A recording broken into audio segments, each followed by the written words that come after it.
Good. దాన్ని మనము ఇక్కడ ఇంగ్లీష్లో అయితే English by using we can form words by using characters. By using characters we can form words. ఇక్కడ words words yes sir. Form చేయొచ్చు, అక్కడైతే అక్కడైతే మనకు టోకెన్స్ సార్. టోకెన్స్ ఫామ్ చేయొచ్చు. టోకెన్స్తో ఏం సార్ ఫామ్ చేస్తాం? టోకెన్స్ మనం టోకెన్స్తో మళ్ళీ మనం స్టేట్మెంట్ ఫామ్ చేస్తాం సార్. స్టేట్మెంట్స్ని. మరి స్టేట్మెంట్తో స్టేట్మెంట్స్తో ప్రోగ్రామ్ ఫామ్ చేస్తాం మనం. ప్రోగ్రామ్ రాస్తాం. మరి ప్రోగ్రామ్స్తో మనం సాఫ్ట్వేర్ డెవలప్ చేస్తాం. అంతే. Yes. జావా అంటే ఏంటి? వాట్ ఈజ్ జావా అంటే answer? Java is a sir. Programming language. ఏం తెలుస్తుంది చెప్పు first. Java is a programming language. Programming language. Okay. Okay sir. Translator programming language అట్లా. Okay, good.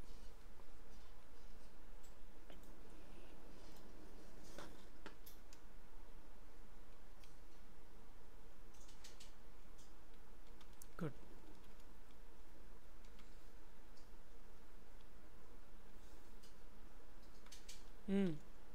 సార్ నేను ఒక క్వశ్చన్ అడగచ్చా సార్? అంటే అడగాలి, ఎందుకు అడగకూడదు? Sir what is source code sir? అంటే సోర్స్ కోడ్ వల్ల మనకు ఉపయోగం ఏంది అసలు మామూలుగా? ఏ ఉపయోగం లేదు, మనం రాసేదే సోర్స్ కోడ్. మనం అంటే రాసేదాన్ని మనం సోర్స్ కోడ్ అంటారు అంతే. సోర్స్ డెస్టినేషన్ ఓకే అంటాం. For example source to destination అంటాం. అంటే ఏంటి? ఓకే మనకు డెస్టినేషన్ సార్ మనకు అంటే ఎక్కడ దాకా ఏంది? ఎక్కడి నుంచి ఎక్కడికని కదా. సోర్స్ అంతే అంటే సార్. యాడ్ స్టార్ట్ చేస్తాం, డెస్టినేషన్ అంటే ఎక్కడికి? ఎక్కడ ఎండ్ అవుతాం. అవును. ఇక్కడ సోర్స్ కోడ్ అంటే మనం ఫస్ట్ రాసిన కోడ్ని సోర్స్ కోడ్ అంటారు అంతే. ఓకే ఫర్ ఎగ్జాంపుల్ నేను హైదరాబాద్ నుంచి సమ్ అదర్ వెళ్ళాను అనుకో, దాని సోర్స్ టు డెస్టినేషన్ అనగానే సోర్స్ ఏంటంటే హైదరాబాద్, డెస్టినేషన్ అంటే for example Bengaluru. Hyderabad to Bengaluru వెళ్ళామని చెప్తాం. అట్లా సోర్స్ అంటే స్టార్టింగ్ పాయింట్ లాగా ఫస్ట్ రాసిన కోడ్ని సోర్స్ కోడ్ అంటాం అంతే, ఇంకేం లేదు. ఆహా ఇలా అంటే ఇప్పుడు ఇప్పుడు గుర్తొచ్చింది సార్ నాకంటే, ఏ సోర్స్ మీద నువ్వు బెంగళూరు పోతున్నావు కదరా అని కూడా అంటారు కదా సార్. అది అంటే ఏ అనొచ్చు పని అలా. మీద, సంథింగ్ ఏ పర్పస్ మీద, ఏ సోర్స్ కాదు. ఓకే. సోర్స్ అంటే మళ్ళీ మీనింగ్ వేరే ఆడ. ఓకే సోర్స్ అంటే స్టార్టింగ్ అని. ఓకే సోర్స్ టు డెస్టినేషన్ అంటే యాడ్ నుంచి యాడ్కి అని. ఓకే. ఇక్కడ సోర్స్ అంటే ఫస్ట్ స్టార్టింగ్ కోడ్ కదా, అందుకు అవును సోర్స్ కోడ్ అవును అవును. అంటారు అంతే, ఇంకేం. Okay sir. మనం రాసే కోడే సోర్స్ కోడ్. ఎందుకంటే డెస్టినేషన్ ఇక్కడ మెషిన్ కోడ్ కదా. అవును అవును సార్. డెస్టినేషన్ మనకు మిషన్ కోడ్ మెషిన్ కాబట్టి కోడ్ అవును. ఎందుకంటే సోర్స్ కోడ్ కాస్త మెషిన్ కోడ్లో కన్వర్ట్ అవ్వాలి. మిషన్ కన్వర్ట్ సో అవ్వాలి. Starting code source code, ending code machine okay code. ఇక్కడ destination code okay machine code. Yeah, what is okay. JVM? JVM అంటే ఏంటి? Java virtual machine sir. ఎందుకు use చేస్తాం జేవిఎంని? మనము అంటే JVM converts into like machine code బయట అంటే మళ్ళీ బయట మళ్ళీ కోడ్ లో ఉన్న మళ్ళీ కోడ్. మళ్ళీ వస్తున్నాయి లోపల నుంచి. చెప్తానా ఫటాఫట్ సార్. ఫటాఫట్ వచ్చేస్తున్నాయి అటు నుంచి ఇటు నుంచి ఇటు నుండి ఎటు పడితే అటు. నిదానంగా చెప్తున్నా సార్. నిదానంగానే చెప్పు. ఓకే. బైట్ కోడ్ ని మిషన్ కోడ్ కన్వర్ట్ చేయాలంటే జేవిఎం ఉండాలి సార్ మన దగ్గర. ఆ జేవిఎం లో మళ్ళీ రెండు ఉన్నాయి సార్. ఒకటి జావా ఇంటర్ప్రెటర్ ఉంది, J8 ఉంది, just in time. Just in time compiler. Just in time compiler so sir. ఎవరైనా అడిగితే ముందు ఏం చెప్తాం అంటే జేవిఎం జావా ప్రోగ్రామ్స్ రన్ చేయడానికండి అని చెప్తాం. అవును sir. Java Java programs run program చేయడానికి అని చెప్తాం. సో ఇఫ్ ఎనీబడి అవును ask what is JVM, Java virtual machine అని చెప్పాలి. It is use to run the programs అని చెప్పాలి. దీనిలో 2 ఓకే ట్రాన్స్లేటర్స్ ఉంటాయని చెప్పాలి. జావా ఇంటర్ప్రెటర్ ఒకటి, జస్ట్ ఇన్ టైం కంపైలర్ కూడా ఉంటుంది. ఇంకా చాలా ఉంటాయి. ప్రస్తుతానికి రెండే ఓకే చెప్పా, రెండింటి గురించి చెప్పా. ఈ ఓకే సార్. ట్రాన్స్లేటర్సే కాకుండా వేరే థింగ్స్ కూడా ఉంటాయి, వేరే కాంపోనెంట్స్ కూడా ఉంటాయి జేవిఎంలో, అవి తర్వాత మాట్లాడదాం. సో ఓకే ఈ సార్. 2 ట్రాన్స్లేటర్స్ చేసే పని ఏంట్రా అంటే, మనం రాసిన బైట్ కోడ్ ఉంటుంది కదా, బైట్ కోడ్ మెషిన్ కోడ్లో కన్వర్ట్ చేయడం వీటి బాధ్యత. అవును సార్. ఆ మెషిన్ కోడ్లో కన్వర్ట్ అయ్యాక ఎలాగో రన్ అయింది. గుడ్. సాఫ్ట్వేర్స్ 2 టైప్స్ అన్నాను కదా. సార్ మీకు ఇచ్చే టాస్క్ ఏంటంటే, నేను చెప్పట్లేదు, టాస్క్ 1 ఓకే ఇదే ఓకే. మీకు ఫస్ట్ టాస్క్ మీ లైఫ్లో. అంటే నేను ఈ జావాలో ఇచ్చేది మీ లైఫ్లో అంటే ఫస్ట్ నా టాస్క్. లైఫ్ లో ఇదే సార్ ఫస్ట్ టాస్క్ ఇంకా. నిజంగా నేను అంతే. అయితే నేను తర్వాత మ్, టాస్కులు ఎప్పుడు తీసుకోలేదు. అవునా, ఈ సెల్ఫ్ లెర్నింగ్ అలవాటు అవ్వాలి. If you want to become a software engineer you need to learn your own. Okay sir. మీ ఓన్గా కూడా కొన్ని కాన్సెప్ట్స్ చదవడం నేర్చుకుంటే, అలవాటు చేసుకుంటే ఈ సాఫ్ట్వేర్ ఫీల్డ్లో ఉండగలం. లేకపోతే సాఫ్ట్వేర్ ఫీల్డ్ చాలా టఫ్. డబ్బులు ఎంత వస్తాయో అంత పనే చేయాలి ఇక్కడ. డబ్బులు ఓకే. బాగానే వస్తాయి, పని కూడా బాగానే చేయాలి. సో మరి డబ్బులు వస్తాయి, పని చేయడం అంటే పని అంటే ఏం లేదు, నాలెడ్జే. ఎంత నాలెడ్జ్ ఉంటే అంత ఈజీగా చేస్తాం పని, అది కూడా ఉంటుంది మళ్ళీ. ఎంత నాలెడ్జ్ ఉంటే ఈజీ పని ఈజీ అవుతుంది, mean software development becomes easy అట్లా. ఎనీవే, సో టాస్క్ 1 ఏంట్రా అంటే what is system software and what is application software and what is the difference between these two. అదే టాస్క్, ఓకే సార్. అది రేపటికి. Okay sir. ఇప్పుడు ఎలా అయితే నువ్వు నాకు ఆన్సర్లు ఇచ్చావో 2 డేస్లో బాగా చేంజ్ వచ్చింది, అలాగే ఆన్సర్ డైలీ చదవాల్సిందే. ఒక్కరోజు చదవకపోయినా నేను ఊరుకోను. Very good. ఇప్పుడు సార్ లిటరరీ చెప్పమంటారు సార్? నిన్న నేను చాలా భయపడ్డా సార్, అంటే మళ్ళీ ఇంకా మీరు చెప్పరేమో అని భయపడి అలా ఉండదు, చదివి కొంచెం నేను కూడా నేర్చుకోవాలి అనే కాన్సెప్ట్ తో స్టార్ట్ చేశాను సార్. అలా అయితే భయపెట్టడం తప్పలేదు, అలా అయితే భయపెట్టడం తప్పలేదు కదా. అసలు నేను లిటరీ భయపడ్డా సార్. నేను భయపడిన తర్వాత ఉదయాన్నే మార్నింగ్ 6కే లేసి చూసుకొని మళ్ళీ వచ్చి మళ్ళీ 5కి వచ్చి మళ్ళీ అసలు ఏంది, అసలు దీంట్లో అసలు ఏముంటది, అసలు ఏంది ఇది అని మళ్ళీ వినుకుంటూ మళ్ళీ గూగుల్లో సెర్చ్ చేసుకుంటూ చాలా చేసిన సార్. 3 పేజెస్ రాసుకున్నా. Very good, very good, very good. ఇప్పుడు చెప్తాను అది. అలా చదివిన వాళ్ళే వరల్డ్లో, ఇండియాలో లేదా స్టేట్లో టాప్ వచ్చేది. చెప్పిన క్లాస్ను వదలరు, మళ్ళీ వినటం కావచ్చు, మళ్ళీ రీసెర్చ్ చేయడం కావచ్చు, మళ్ళీ ఓన్గా నువ్వు ప్రిపేర్ చేయడం కావచ్చు, ఒక రన్నింగ్ నోట్స్ లాగా. ఇదంతా స్టడీ ప్రాసెస్. అది మనం అలా చేయట్లేదంటే you are in wrong way, you are not a student, that's it. You can leave the what you call, you can drop అవ్వచ్చు క్లాస్ నుంచి, నో డౌట్ ఇట్ ఈస్. నీకు చదివే తత్వం లేదు, నేను కష్టపడను, ఇప్పుడు చెప్పా చూడు, ఆ పని చేసావు. చెప్తే ఇవాళ ఎలా చెప్తున్నావు ఆన్సర్లు? అర్థమవుతున్నట్టు ఫీల్ వచ్చిందా? అర్థమవుతోందన్న ఫీల్ వచ్చిందా? వస్తుంది. అలా నువ్వు డైలీ చేయకపోతే ఇంకా అనవసరం ఈ ఫీల్డ్ ఉండడం. నేను అదే చెప్తా. ఒకప్పుడు వద్దులే కానీ ఇప్పుడు మాత్రం గట్టిగానే ఉంటున్నా. ఎందుకు గట్టిగా ఉంటున్నానంటే కొద్దిగా భయం పోయింది. ఒక స్టూడెంట్ నా దగ్గర జాయిన్ అవ్వకపోతే డబ్బులు రావు, తొక్కలే, రాకపోని ఇప్పుడు అట్లా తయారయ్యాను. అర్థమైందా? అదే సార్. అది ఎలా వచ్చిందంటే నాకు భగవద్గీత చదవడం వల్ల వచ్చింది. నేను ఎంత కాదన్నా భగవద్గీత చదివితే ఏంటంటే ఆ పిచ్చ కొద్దిగా తగ్గుద్ది. ఉంటుంది పిచ్చి, కానీ కొంచెం తగ్గుద్ది. డబ్బుల మీద పిచ్చి ఉంటుంది కదా, అది కొంచెం తగ్గింది. ఎందుకంటే ధర్మంగా నేను ఉండాలి కదా. పాపం మభ్యపెట్టి మాయపెట్టి డబ్బులు తీసుకొని చెప్పడం ఎంతవరకు నిజం? అవునా కాదు? చెప్పేది ధర్మంగా చెప్పాలి. వాడు అసలు ఫాలో అవ్వట్లేదు, వాడు అసలు అది పనికిరాదు ఈ ఫీల్డ్. అలాంటప్పుడు కూడా అబద్ధం చెప్పేసి ఏదో కూడా చెప్పేస్తూ ఉంటే ఏం లాభం? వాడికి లేదు, నాకు మనస్తృప్తి ఉండదు. అందుకని సీరియస్గానే ఉంటున్నా. చదవకపోతే నిన్నే అయితే ఈవినింగ్ క్లాస్ జరుగుతుంటే మొత్తం క్లాస్ ఆఫీసర్ అందరు వెళ్ళిపోండి, నాకు డబ్బులు వద్దు, మీ డబ్బు అంతే చెప్పేశాను. ఎవరింకా కట్టలేదు. 4-5 కొత్త వాళ్ళు జాయిన్ అయ్యారు ఈవినింగ్ బ్యాచ్. ఆన్లైన్లో ఆన్సర్ ఇవ్వట్లా, ఒక్కడు కూడా ఇవ్వట్లా. అందులో చదివే వాళ్ళు కూడా ఉన్నారు, బాగా చదువుతారు. ఒక్కటే చెప్పా, నేను బ్యాచ్ని క్లోజ్ చేస్తున్నాను, ఈ బ్యాచ్ ఇంకా లేదు, రేపటి నుంచి బ్యాచ్ ఉండదు, please exit from every one from the batch అని చెప్పేసా. తప్పే ఉంది అందులో? అంతే కదా సార్. జెన్యున్గా ఉండకపోతే నేను అసలు ఫ్యాకల్టీనే కాదు కదా. ఇదిగో చూడు, నువ్వు భయపడ్డాను తప్పలేదు. భయపడ్డాం అంటే చదువుకోవడానికి మరి తప్పదు. ఇదిగో చూడు, అందరూ ఏం పెట్టారు మెసేజ్ అంటే గొప్పగా చెప్పట్లా. నేనైతే అలాగే ఉండాలి, ఉంటాను, వచ్చినోడు రాని లేదు బాని. చదవాలనుకున్నవాడు వస్తాడు మన దగ్గరికి. అంతే కదా సార్. మనకు వచ్చిన డబ్బులే మనకు వస్తాయి, ఎక్కువ ఆశపడిన నుంచి రావు డబ్బులు. మన వల్ల ఒక స్టూడెంట్ బాగుపడ్డా అంటే వాడు జీవితాంతం గుర్తుంచుకుంటాడు కదా సార్. చూసారా, ఎవరైనా పక్కన పెట్టు, అంతే. ఓకే, రెస్పాండ్ అవుతాం. నెక్స్ట్ చెప్పింది అబద్ధమేమో చూద్దాం. పేరెంట్స్ కూడా అదే చెప్పా. పేరెంట్స్ మీ పిల్లలు వినరు అనుకుంటే ముందు అసలు మానిపించండి, నా దగ్గర జాయిన్ చెప్పించదని కొత్తగా చెప్తున్నాను ఇప్పుడు.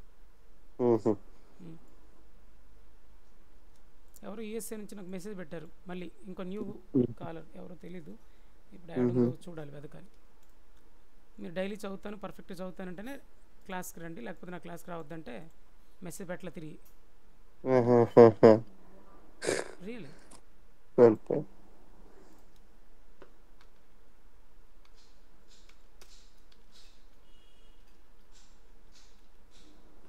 Task 1 sir. Yeah, task 1. What is system and application software and what is the difference between them? నీకు అర్థమైపోద్దులే, ఈ రెండు చదివితే అర్థమైపోతుంది. What is difference between them, right?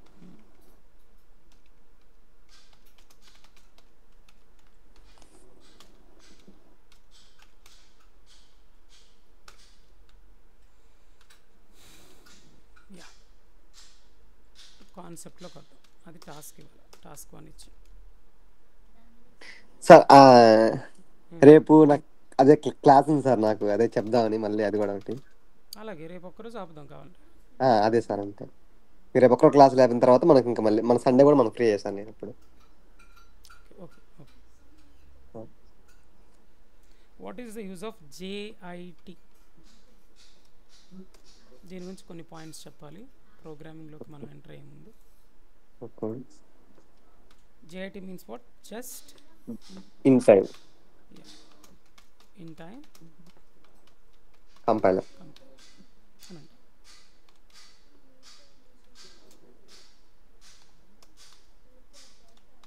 And what is the use of Java compiler?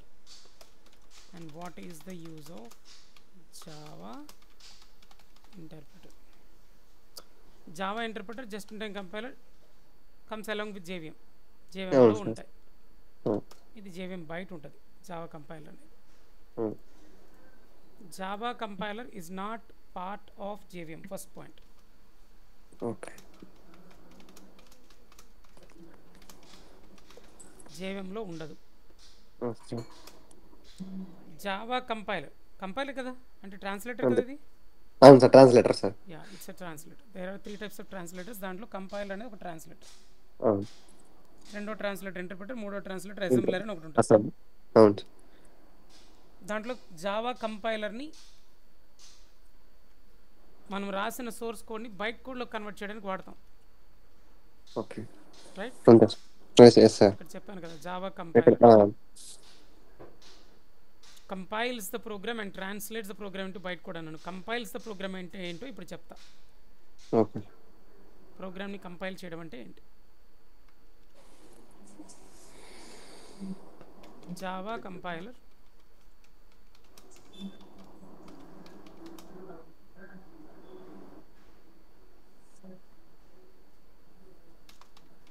Checks the source code, మనం రాసిన కోడ్ని check చేస్తుందంట. Okay. About what? About syntax errors. Syntax errors అని ఉంటాయి. సింటాక్స్ ఎర్రర్స్ అనగానే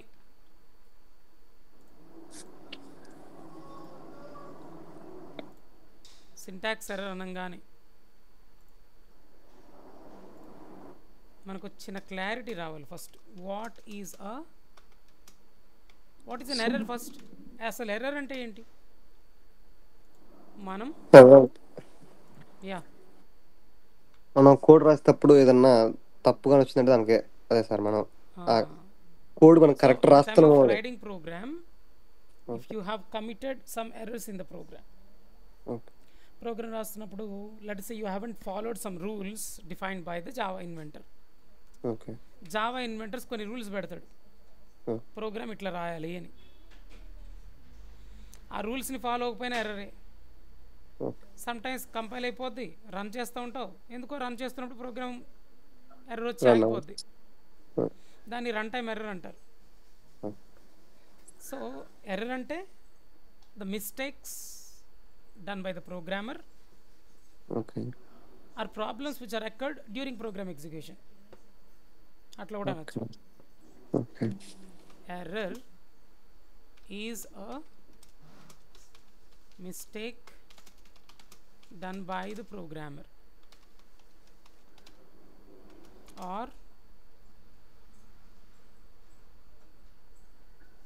ఏమనొచ్చు, errors are problems occurred during program execution. Program run అవుతున్నప్పుడు ఏదైనా problems వచ్చాయి అనుకుందాం, దాన్ని ఎర్రర్ అనొచ్చు.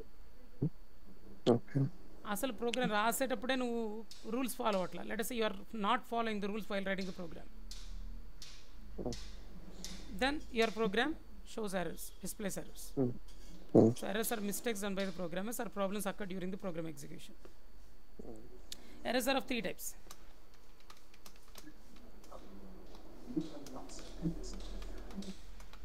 Errors three types ఉంటాయి. There are three types of errors. Okay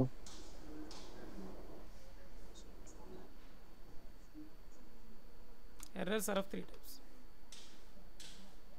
Syntax errors. Syntax errors are also called as rules okay that we follow, that we have to follow. So లేకపోతే ఇలా రాద్దాం. Syntax errors అంటే errors which are occurred during compilation time.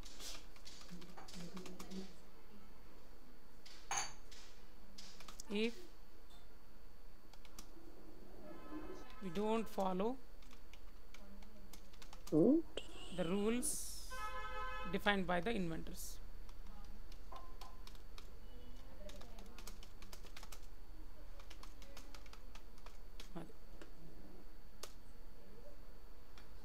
Syntax errors అంటే ఏంటి? Errors వచ్చారా completion ముందు compile టైంలో వచ్చే ఎర్రర్స్ అన్నాను. ఓకే ఎప్పుడు వస్తాయి ఎర్రర్స్ కూడా? మన రూల్స్ ఫాలో అవ్వాలి. ఇన్వెంటర్స్ కొన్ని రూల్స్ పెడతారు, ప్రోగ్రామ్ ఇట్లానే రాయాలి. ఫర్ ఎగ్జాంపుల్ ఒక రూల్ ఏంటి, ప్రతి స్టేట్మెంట్ ఎండింగ్లో సెమీకాలన్ ఉండాలన్నమాట. ఇప్పుడు ఇట్లా రాసాను, ఇది ఒక స్టేట్మెంట్ అనమాట, ఇలా సెమీకాలన్ పెట్టాలి. ఓకే సెమీకాలన్ పెట్టకపోతే నువ్వు రూల్ ఫాలో అవ్వనట్టే, రూల్ని వయలేట్ చేసినట్టే. వన్స్ రూల్స్ వయలేట్ చేస్తున్నావు అనుకో, అది మనకి ఎర్రర్ వచ్చేసింది ఆటోమేటిక్. అంతే, ఎర్రర్ వస్తుంది. That's it.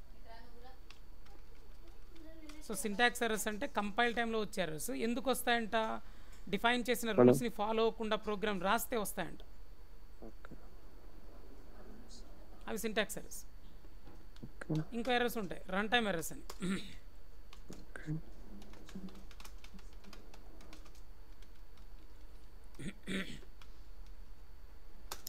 During program execution if you got any error, that is called as run time error.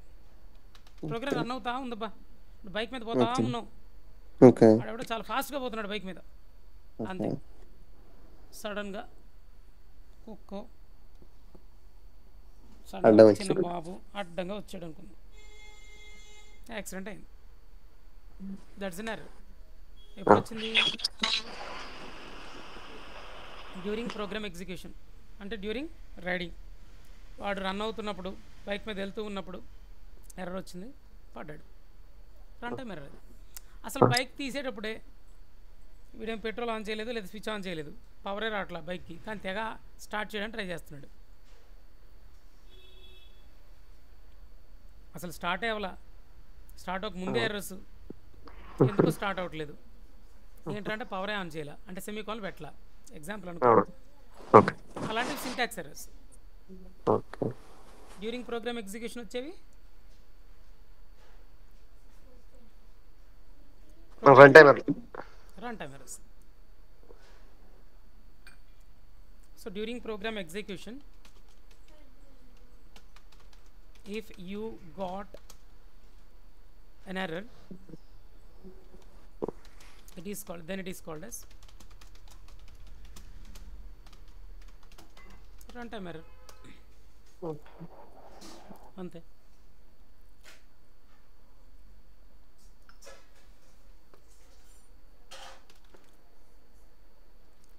What is the third error?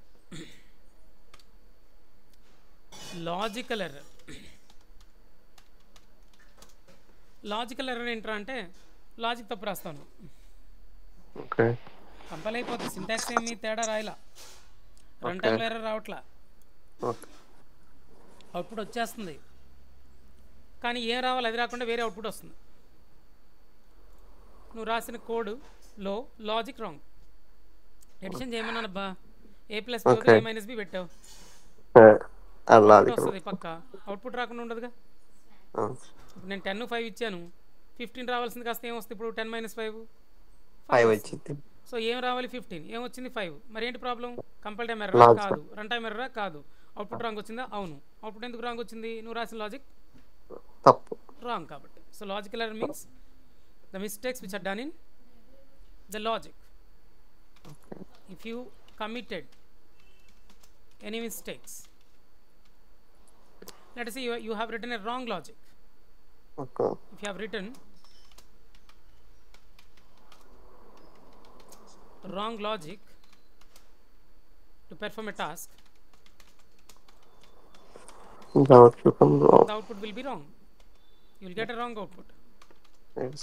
You will get a wrong Wrong output. So it is called as logical error.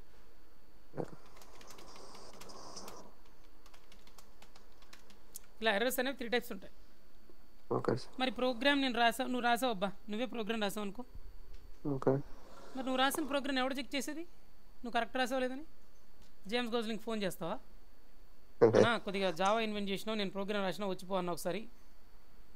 Programme రాసినా మరి check చేయవా ఏంది కరెక్టో కాదో, నీ బాధ్యత కాదా అని ఫోన్ చేసినావు. వస్తాడా? సార్ అంటాడు ఫోన్ చేసి, శంకర్ ఏం పర్లేదు, నేనున్నాను శంకర్, నేను ఒక రోబోని ఒక చిట్టీని ప్రొవైడ్ చేస్తున్నాను, ఆ రోబో వచ్చి చెక్ చేస్తాడులే అంటాడు. ఎవరా రోబో? ఆ రోబో పేరే కంపైలర్. ఓకే. Java compiler. జావా కంపైలర్ని కొద్దిసేపు చిట్టి రోబో అనుకో. Okay sir. వాడు ఏం చేస్తాడు అంటే మనం రాసిన ప్రోగ్రామ్ కరెక్టా కాదా అని చెక్ చేస్తాడు సార్. So what is the use of Java compiler? Java compiler check source code about syntax errors. ఏ ఎర్రర్స్ కోసం చెక్ చేస్తున్నట్టు కంపైలర్? Syntax error. అది ఇదనమాట ప్రోగ్రామ్ని కరెక్ట్ రాసేవా లేదని చెక్ చేసేది. It checks our program whether the program is written by following the standards provided by the inventors. Java compiler checks the source code about the syntax errors. ఇలా చెప్పొచ్చు. ఇదే పాయింట్ని ఎలా చెప్పొచ్చు? Java compiler checks our code, our source code, whether the program is written okay, checks the source code that whether the program is written by following the standards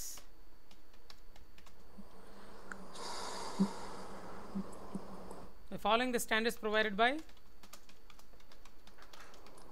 inventors. So Java compiler checks the source code about whether the program is written by following the standards provided by the inventors or not.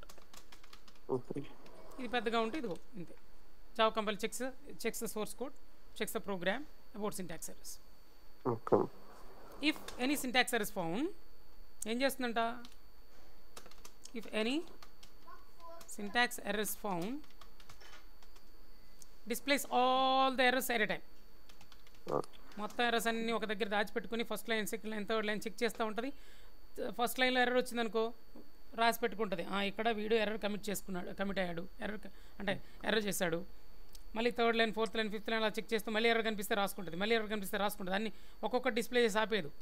ఒక్క display చేయడం కాదు, అంతా check చేసేసుకొని మొత్తం errors అని ఒక దగ్గర note చేసి పెట్టుకొని మొత్తం చెకింగ్ అయిపోయాక ఒకేసారి డిస్ప్లే చేస్తుంది ఎర్రర్స్ అని. So if any syntax error is found, displays all the errors at a time. Okay.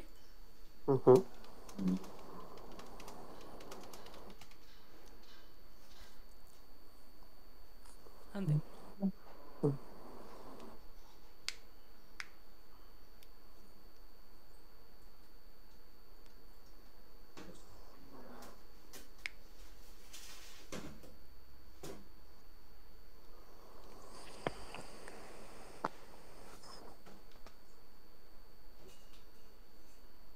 About whether the program is written by following the standards provided by the inventors or not. Yeah, that's it.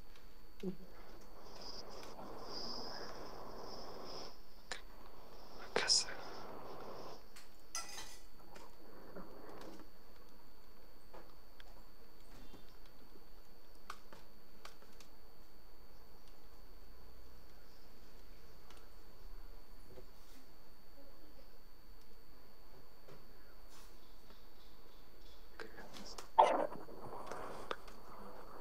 If no errors found then it translates source code to byte code. అది అంతే. అదనమాట compiler చేసే పని ఏంటంటే programme check చేస్తుందన్న, చేసి ఎక్కడైనా syntax errors ఉంటే మొత్తం ప్రింట్ చేస్తుందన్న. ఒకవేళ ఎర్రర్స్ ఏమీ లేకపోతే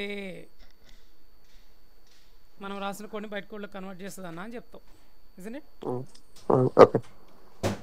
అది కంపైలర్ చేసే పని. ఓకే.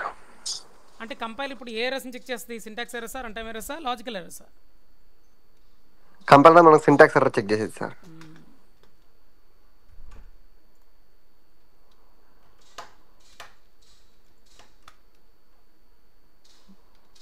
Very good. కంపైల్ గురించి ఒక క్లారిటీ వచ్చింది.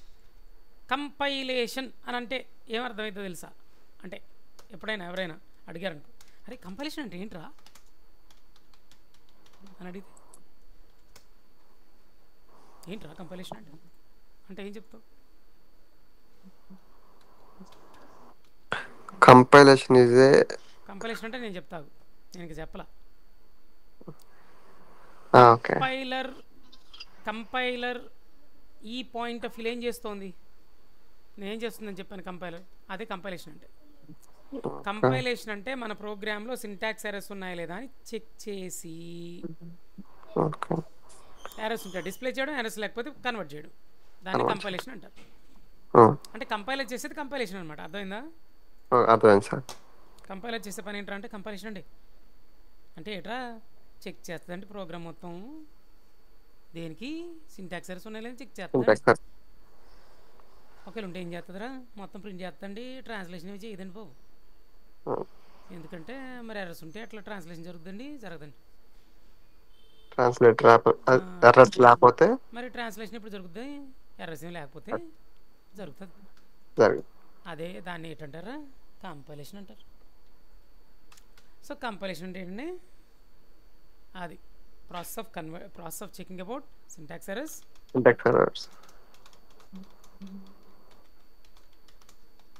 If not found errors. Okay, syntax errors. If errors are found, convert into the without converting, it displays the errors. If errors found, it displays the errors. Without converting,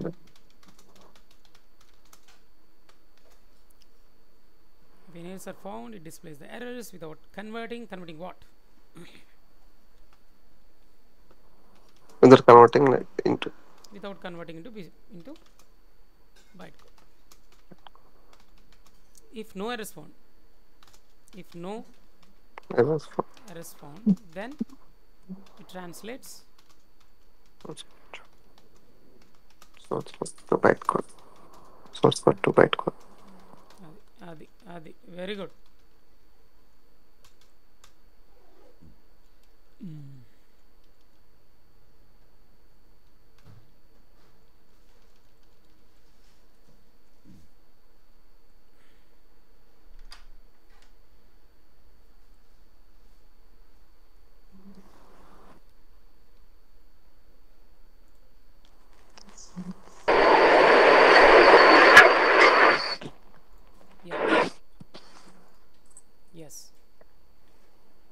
so compilation అంటే కూడా అర్థమైంది నీకు, right?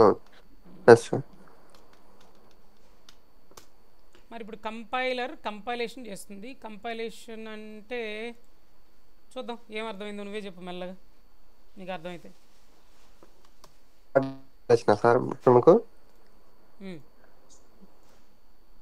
Compilation అనేది మనకు syntax error అంటే మనకు ఒక ఇప్పుడు ప్రోగ్రామ్లో ఒక ఎర్రర్ ఫౌండ్ చేస్తే మనకు అది బైట్ కోడ్లో కన్వర్ట్ చేయదు. అదే మన ప్రోగ్రామ్ రాసినప్పుడు ఎర్రర్స్ ఏం లేకపోతే source code to byte code convert అయిపోయింది. అంతే. అలా సింటాక్స్ ఎర్రర్స్ కోసం చెక్ చేయడాన్ని, ఎర్రర్స్ ఉంటే డిస్ప్లే చేయడం, ఎర్రర్స్ లేకపోతే అలా కన్వర్ట్ చేయడాన్ని ఏమంటారు? కంపైలేషన్ అంటారు. Very good, nice. ఇప్పుడు నేను జావా ఇంటర్ప్రిటర్ గురించి కొద్దిగా చెప్పాలి, వీడి గురించి కూడా చెప్పాలిగా. మరి వీడి గురించి బాగా చెప్పాంగా, వీడి గురించి చెప్పుకుందాం.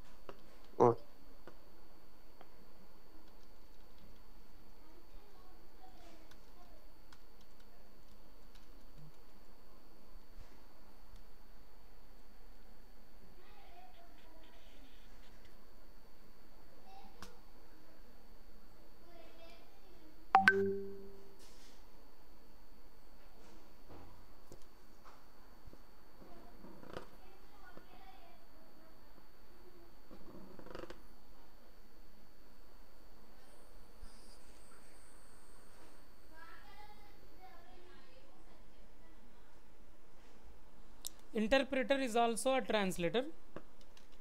ఓకే.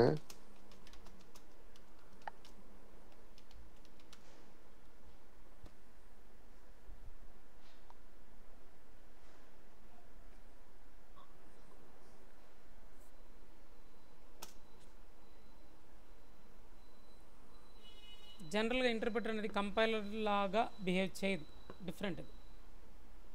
ఓకే. ముందు దీనికి కంపైలేషన్ చేయడం రాదబ్బా. ఒకవేళ కంపైల్ చేయమని అడిగితే అయ్యో నాకు తెలియదండి అంటది.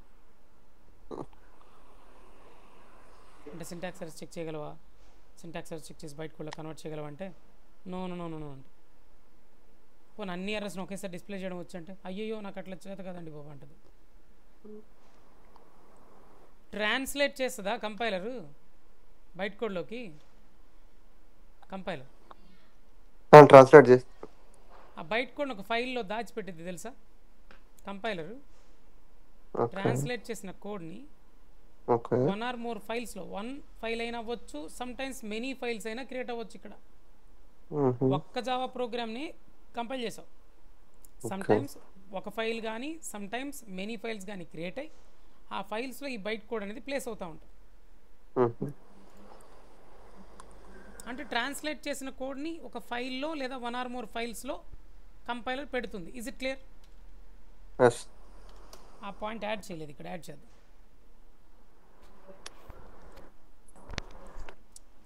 Java compiler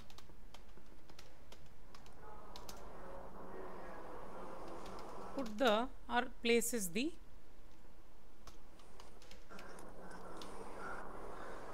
bytecode. Java compiler put the bytecode or places the bytecode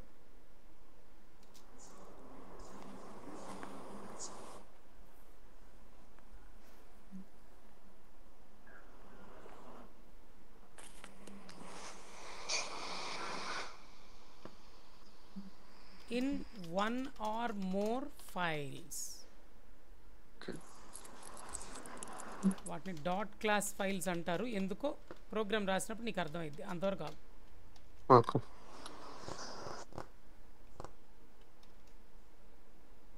అంటే ట్రాన్స్లేట్ చేసిన కోడ్ని ఒక ఫైల్లో దాచిపెట్టిద్దా? అవును. ఎవరు? Byte compiler.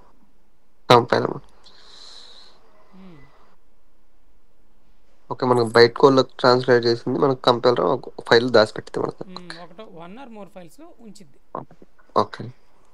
దీని స్టైలు, దీని మేనరిజం. అది ఎవరి స్టైలు? కంపైలర్ గాడి మేనరిజం. చెప్పు పవన్ కళ్యాణ్ మేనరిజం ఒకసారి చెప్పు. ఇక్కడ మెడ దగ్గర అనుకుంటాడు కదా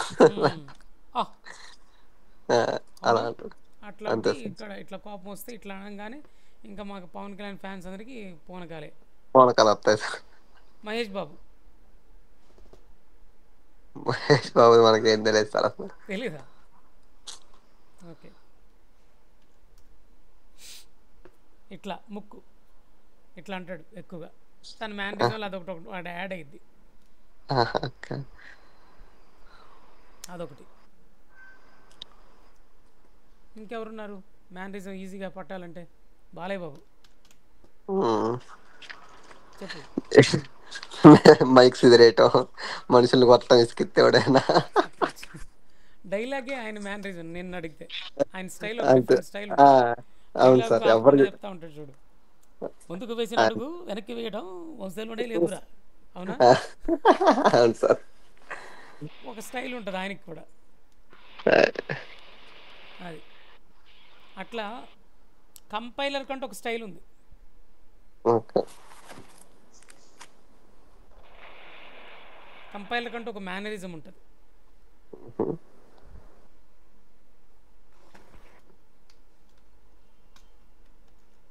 ఆ మేనరిజం ఏంట్రా అంటే ఎర్రర్స్ అన్నీ ఒకేసారి ప్రింట్ చేయడం అనేది కంపైలర్ మేనరిజం. ట్రాన్స్లేట్ చేసిన కోడ్ని ఒక దగ్గర స్టోర్ చేయడం అనేది కంపైలర్ మేనరిజం. అరే ఇక్కడ ఎవడో ట్రాన్స్లేట్ చేసిన దాన్ని ఫైల్లో పెట్టాడురా, అరే వాడు కంపైలరేరా పక్కాగా. అలాంటి యథవేషాలు చేసేదంతే కంపైలరేరా, ఇంటర్ప్రిటర్ కాదా అంటే అరే వాడికి అంత సీన్ లేదురా, ట్రాన్స్లేట్ చేసిన కోడ్ని ఆడ దాచిపెట్టాడు అని అనొచ్చు. అన్నయ్య వింటున్నావా? వింటున్నాను సార్.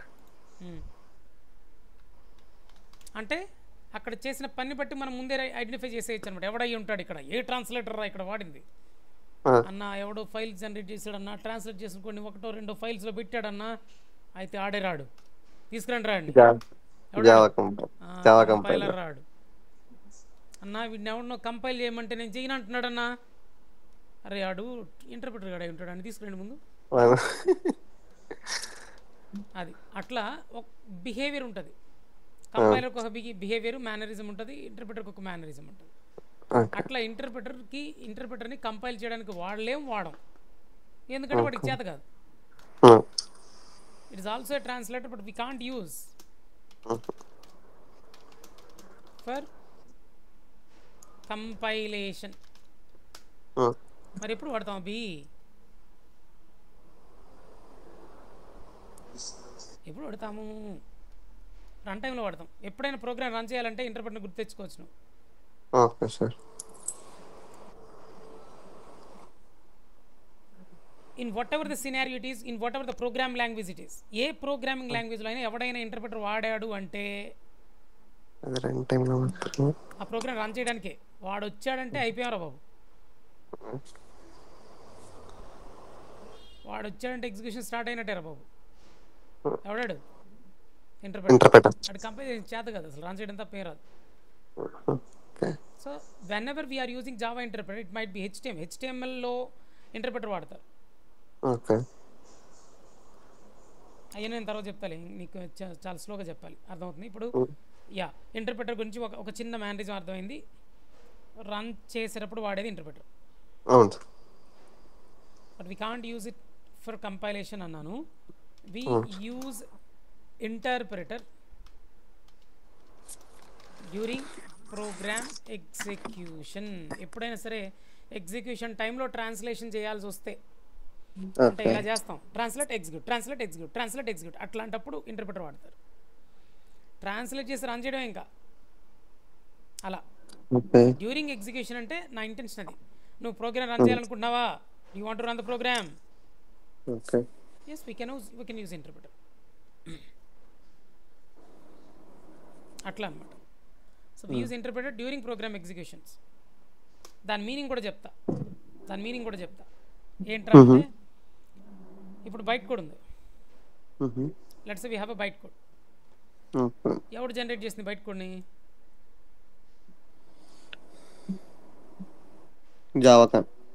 కంపైలర్గా వీడేగా. అవును. ఎన్ని ఫైల్స్లో పెట్టాడు ఈ బైట్ కోడ్ని? 1 or more ఫైల్స్ ఉన్నాయిగా. ఆ ఫైల్స్లో ఉన్న బైట్ కోడ్ని మెషిన్ కోడ్లో కన్వర్ట్ చేస్తేనే కదా రన్ అవుద్ది. అవును సార్. ఇంటర్ప్రిటర్ ఏం చేస్తాడంట, ఇది ప్రస్తుతానికి ఒక ఫైల్ అనుకో, బైట్ కోడ్ అంటే ఒకటి అనుకో. ఓకే. ఈ ఫైల్లో ఒక 100 లైన్స్ ఉన్నాయనుకో, 100 లైన్స్ అనే బదులు 100 స్టేట్మెంట్స్ అనుకో. ఓకే. ఫస్ట్ స్టేట్మెంట్ మాత్రమే ఇంటర్ప్రిటర్ తీసుకుంటుందంట. ఇది సోర్స్ కోడ్లో ఉందా, బైట్ కోడ్లో ఉందా? ఈ 100 lines, 100 statements, 100 statements byte code sir, మనకు సోర్స్ కోడ్ ఉంటుంది సార్. బైట్ కోడ్ కదా నాయ్, మళ్ళీ ఆడికొచ్చావు, మళ్ళీ మధ్యలో డైవర్ట్ అయిపోయావు. ఏం చేస్తున్నావు? ఏం చేయట్లేదు సార్ నేను. నిమిషంలో ఎలా మారిపోయింది మరి? సెకండ్స్లో, నిమిషం కూడా కాదు. బైట్ కోడ్ మిషన్ కోడ్లో కన్వర్షన్ గురించి మాట్లాడుతున్నా, మళ్ళీ సోర్స్ కోడ్ దగ్గరికి ఎందుకు వెళ్ళావు నాకు అర్థం కదా. బైట్ కోడ్ మిషన్ కోడ్లో కన్వర్ట్ చేయడానికి ఇంటర్ప్రిటర్ వాడుతున్నావా? అవును సార్ వాడుతున్నాము. మరి అక్కడ ఉండు. నువ్వు అంటే ఓకే. సెకండ్కి ఒకసారి వెళ్ళిపోతున్నావు బయటికి. సో బయట కోడ్లో ఎన్ని లైన్స్ ఉన్నాయన్నాను? 100 స్టేట్మెంట్స్ ఉన్నాయని చెప్పారు సార్. ఉన్నాయనుకో. ఏ కోడ్ అది? ఓకే. బైట్ కోడ్ మనం. ఆ, దాంట్లో ఫస్ట్ లైన్ తీసుకుంది ఎవరు? ఇంటర్ప్రెటర్. అది అది బయట కోడేగా. అవును sir.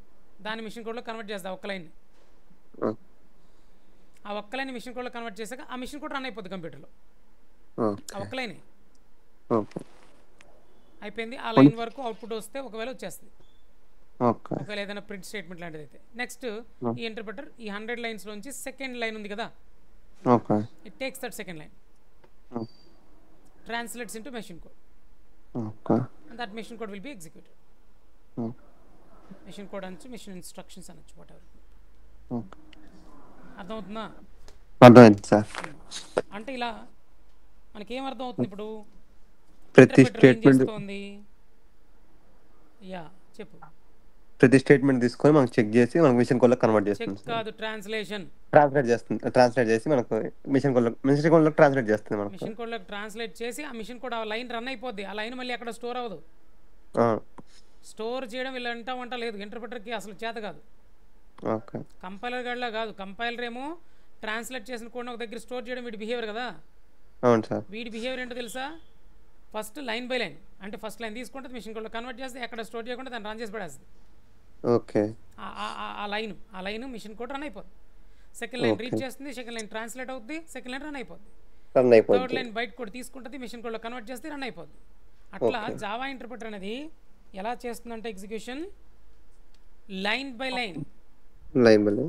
Translation and execution will be done by the interpreter. Okay. It translates and executes line by line. It won't store the translated code in any file. Okay? Okay. It won't store the translated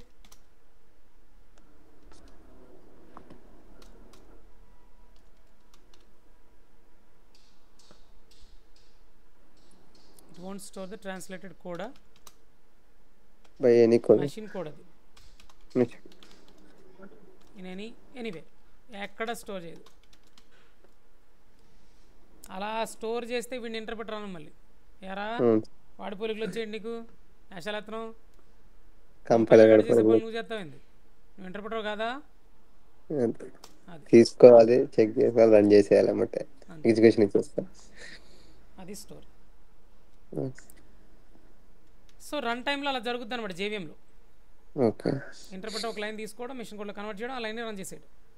okay. అది ఇప్పుడు దీనివల్ల నీకు ఒక విషయం అర్థమై ఉండాలి. Compiler translation ఎట్లా చేస్తుంది తెలుసా? సోర్స్ అంటే ఎర్రర్స్ ఏమి లేకపోతే Java compiler checks the source code about whether the program is written. అదే compiler checks the source code about syntax errors.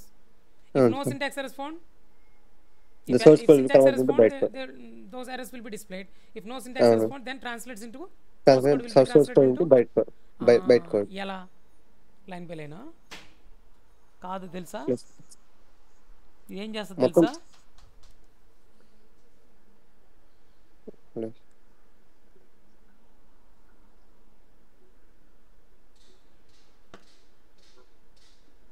It translates, compiler translates total code at a time.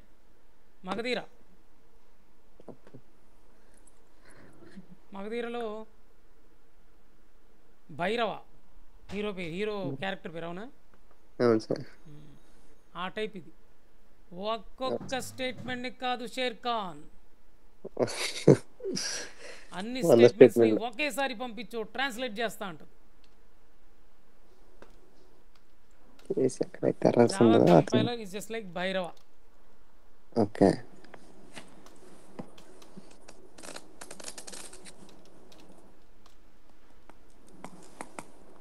Magadheera సినిమాలో hero character లెక్క. Okay. So compiler translates the total code at a time. Okay.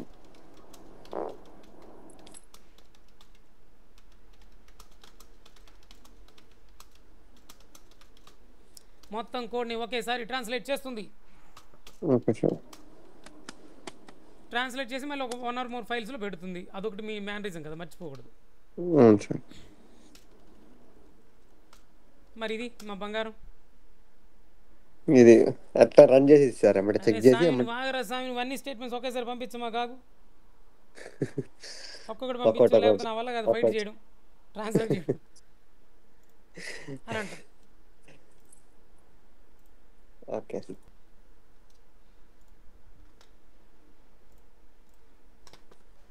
It translates and executes line by line. It won't Line store by the line. translated machine code anywhere. రెండు ఉన్నాయి. మరి కంపైలర్తో compare చేస్తే ఏం drawbacks కనిపించాయి?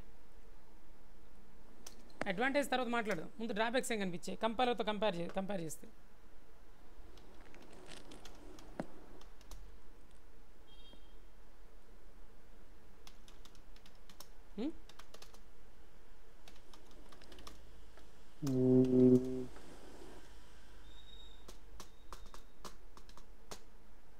Slow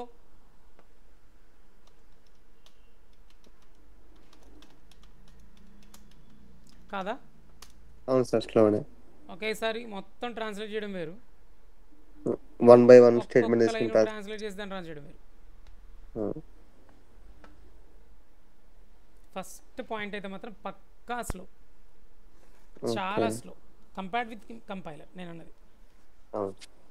so translation becomes slow because it translates line by line.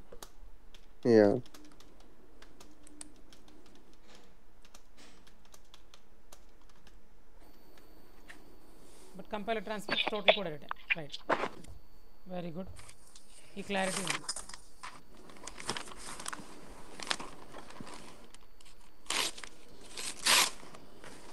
మరి ఇంత slow అయితే ఇంటర్ప్రిటర్ని ఎందుకు యూజ్ చేశారబ్బా? ఆ డౌట్ వస్తుందిగా. అవును sir. If interpreter is slow, if Java interpreter is slow, Java interpreter slow అయితే, ఇంత స్లో అయితే, if Java interpreter is slow, why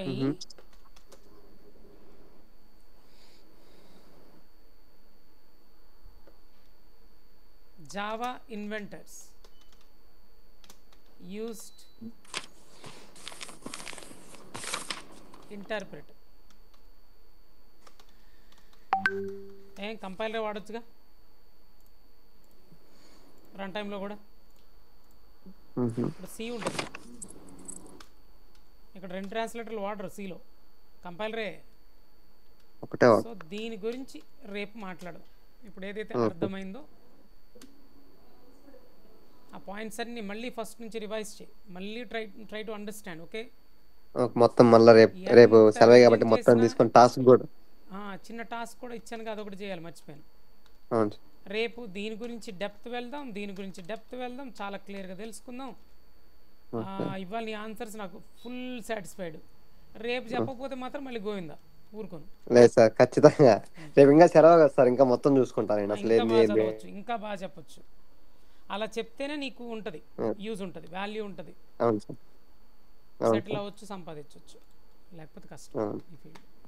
very good, బాగా చదివావు కానీ. బాయ్.